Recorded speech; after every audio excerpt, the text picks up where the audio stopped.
Good morning, Queenagers. It's Chris Moss here.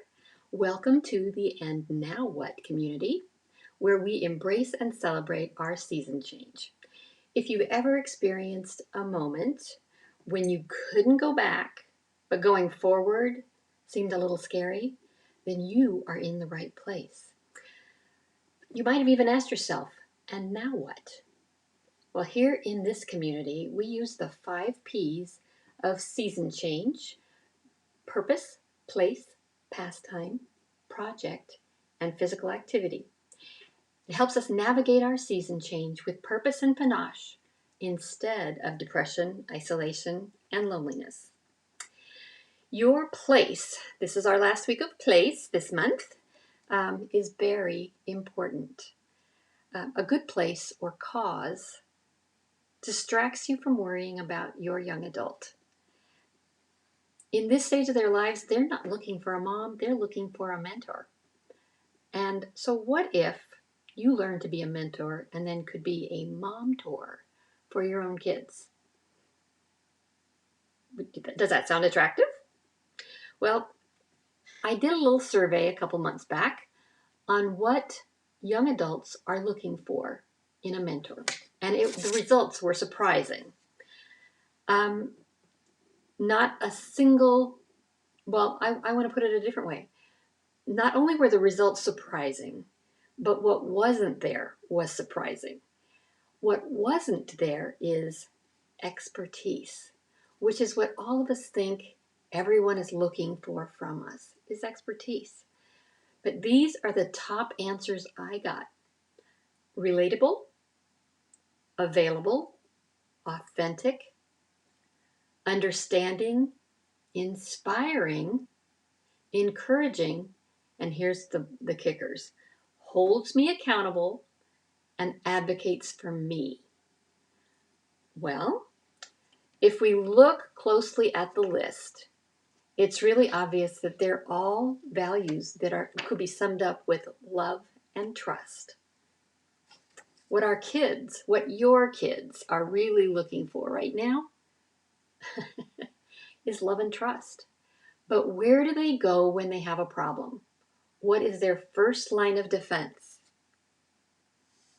Google. Every time. So, in our present fast day world, we are all looking for Google paste answers. With all the data that's available to us, nearly every time an adult or a young adult hits the keys, all we're looking for is a solution fast. We all bypass the love. Why? Because we trust Google. Please, Google, show me how to take care of this paper cut. And when they do a Google search on paper cuts, they can find out that you could die from a paper cut if it gets infected. Or they could find out that they have a grounds for a workers' comp claim. But what they really need from someone who loves them is the one solution that says, keep it covered, keep it clean, put a Band-Aid on it, and it'll go away. You'll be fine. As wonderful and efficient as it is, Google does not substitute for the love and trust that a friend or a mentor or a mom-tor can provide. It still only comes from humans. In practice, seeking help from online sources actually circumvents the process of developing love and trust with a human who may have practical, real-life answers for them. There's a really cool ancient example of love and trust in the Bible between King David, who wasn't yet a king, and Jonathan, who was a prince. He was the son of the king. And it says, by the time David had finished reporting to King Saul, Jonathan was deeply impressed with him. An immediate bond was forged between them. He became totally committed to David. From that point on, he would be David's number one advocate and friend. Jonathan became David's mentor, number one advocate and friend. And David's story of brave friendship begins with step one, observation. Jonathan was impressed with who he observed David to be. Later in the story, we see how their friendship deepened.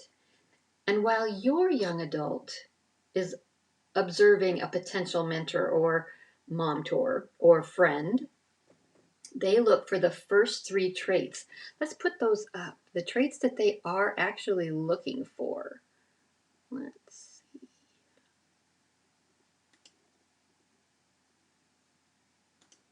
Here they are. What young adults actually need from a mentor are relatability, availability, authenticity, understanding, inspiration, encouragement, holds me accountable, and advocates for me. So observation takes care of the first three, relatable, available, and authentic. That's what our young adult kids are looking for in a mentor, which leads us to step two, both in the story and in real life. They're looking for shared experiences.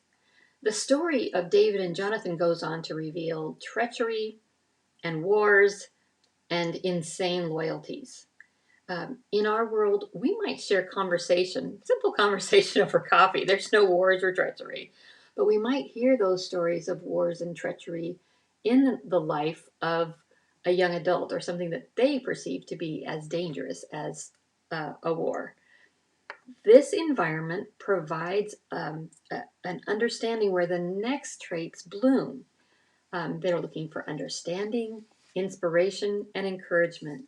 So in that second stage, we find of shared experiences, we find those next three traits. So that takes us to the third step in Jonathan and David's story and in our own story. That's mentorship. So I do have a spoiler alert for you. Jonathan the prince is killed in battle, along with his father, the king, at the end of the story, which gave the kingdom to David.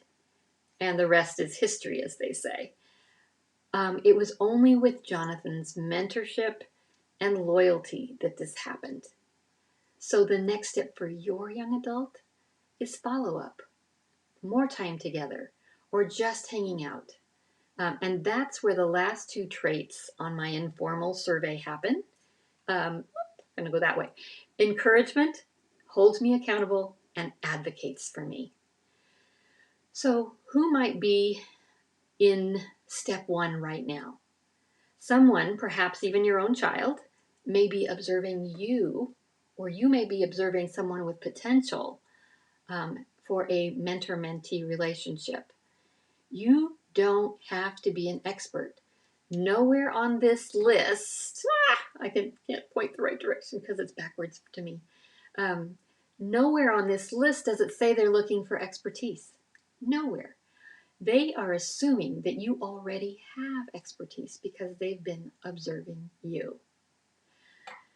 So, something intrinsic about you in their observation clicks with them. They listen to what you say. So how do you grow that conversation organically towards the next step? Step two is shared experience. It could be as simple as offering to buy them a cup of coffee, taking a break with them.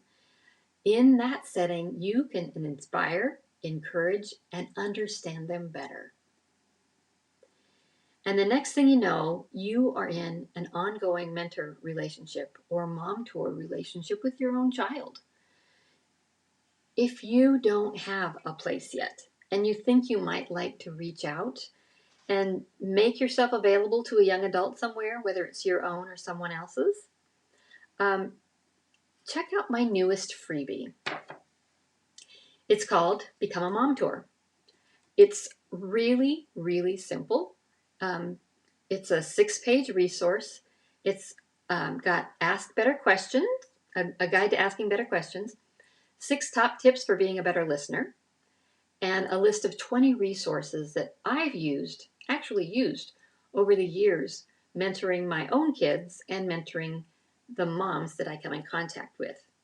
If you think you might be interested in that, let's put this up on the screen, and we will take this one down. And that is where you can find it. With that, you get the freebie. You also get put on my mailing list for Queenagers. It's called the Royal Briefing. If you haven't gotten it yet, it introduces you to the topic that the subject that we're talking about this week, and it is actually a lot of fun. So it's a free downloadable resource. Go grab yours. And Queenagers, your kids, when you have the opportunity to serve them, always do it. Always. This morning, I not only had a Mom-tor call, I had a mentor call before I jumped online with you. So I know the benefits of having love and trust, kind of getting to be the personal Google to some people. Nothing else is as important as your own kids. So, but next week, we start a new month and a new P. We start physical activity. And I have to admit, this is the most difficult one for me, physical activity, because it takes my focus and my work and my sweat. Sweat. Ew. So the truth is, though, all the other P's won't happen if I don't do this P. If I don't exercise, if I don't eat right, if I don't drink enough water, whoops, honestly, none of the rest of the P's are going to be sustainable because I need energy. I need physical fitness so that I can stay up and not take naps. Although I don't mind, I love a good nap, but I do find when I'm taking care of myself, it's not required. So if you have a physical activity that you love, or an eating program, or something that you just love about this period of your life and physical activity, send me a lifeline over here. Send me an email or a text or a message on Facebook. I respond right away, but I'd love to incorporate some of the things you're doing because just because I'm doing a few things doesn't mean that's what you have to do. So there's lots of ideas out there. I'd love to present as many in the next month as possible to the Queen Age people in our community. So we'll see you next time, next Friday, right here. Have a weekend full of purpose and panache through the 5 P's: person, place, project, pastime, and physical activity. Till next time.